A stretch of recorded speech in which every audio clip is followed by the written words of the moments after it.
C'est la deuxième édition de ces rencontres. La première avait eu lieu en 2019 sous l'impulsion du CICE. C'est à nouveau le cas cette année. Et l'ambition de cette édition est d'approfondir le dialogue entre l'État et les entreprises, de partager un bilan des actions engagées depuis 2019 et de dresser un panorama de la menace étrangère sur les actifs stratégiques selon différents points de vue. Évidemment, tout ça, on ne peut le faire, on a pu le faire jusqu'ici et puis on ne pourra le faire à l'avenir que dans le cadre d'un dialogue étroit avec vous. J'ai mentionné les organisations professionnelles, mais on a besoin aussi du dialogue avec les entreprises, celles qui sont concernées, celles qui offrent des services à d'autres entreprises dans le cadre de la mise en œuvre de ces politiques, avec les collectivités locales, avec tous les acteurs qui sont essentiels pour mettre en œuvre cette politique dans les meilleures conditions possibles.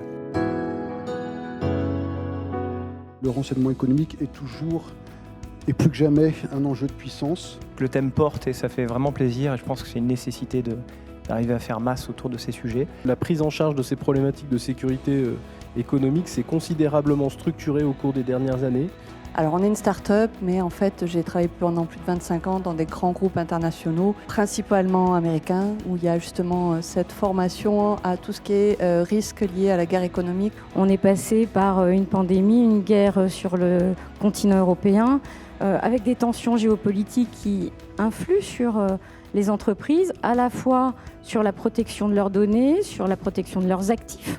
La menace, elle a augmenté de 112% cyber chez nous en 2022. Par contre, elle a augmenté de 600% sur notre chaîne de sous-traitance.